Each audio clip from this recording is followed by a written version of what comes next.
But what does all this mean for US strategy towards North Korea? Our State Department correspondent Barbara Platt-Usher was at the White House news conference. Well, I think he was basically stating what U.S. strategy has been since he took office, which is that he wants to see some kind of movement on the issue and that there is a new urgency about it because the threat from North Korea is growing with its missile tests and weapons tests.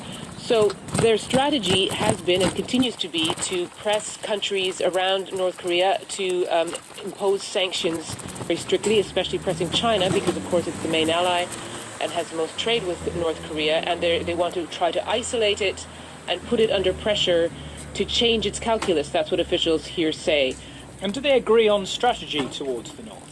Well, they disagree on approach because, of course, President Moon, when he was campaigning, his line was the need to engage North Korea, and President Trump's administration talks about isolating North Korea. But they didn't emphasize those differences during this press conference. They agreed they needed to have a strong defense posture. Mr. Trump said, always, always will we defend ourselves and our allies.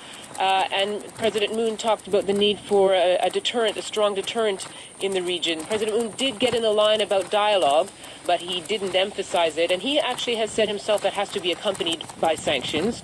Barbara Platt-Usher in Washington. The Iraqi army says it will announce the recapture of Mosul from so-called Islamic State within the next few days. Fighting in Iraq's second city remains fierce, and the situation for civilians still trapped in the old city is deteriorating further. Children who've been rescued from a hospital in the last IS enclave in Mosul have been talking to BBC News about their ordeal. Our Arab Affairs editor Sebastian Usher reports. These may be the last days of a bitter battle to drive IS out of its most prized Iraqi stronghold, but the suffering of those trapped in the fighting continues as the jihadist last enclave is squeezed down to a handful of streets in the old city. A group of orphaned children, some as young as 3 or 4, are among the latest to reach safety. They were moved to a besieged hospital by IS until Iraqi special forces finally freed them. One girl told her story to the BBC as she was being driven to safety.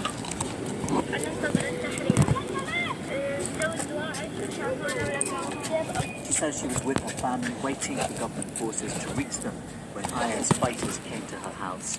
They found her father's press card with a government logo. They shot him and killed her mother. She was then moved to an IS-run orphanage. They were moved from room to room, she says, until suddenly IS was gone. There have been many reports of the jihadists using civilians as human shields.